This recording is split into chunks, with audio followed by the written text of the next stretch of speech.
అండి మనం hand cut చేసేటప్పుడు స్కేల్ ఇలా పెడతాం చూడండి, ఇలాగా ఇక్కడ నుంచి ఇదిగోండి ఈ కార్నర్ కలిసే వరకు. ఓకే, ఇలా పెడతాం కదా. తర్వాత నెక్స్ట్ మనం లోతు తీయాలి అంటే ఈ స్కేల్తో చూడండి ఈ మార్కింగ్ వరకు రావాలి.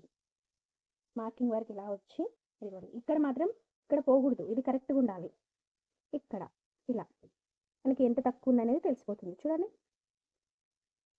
ఇది ఇలాగా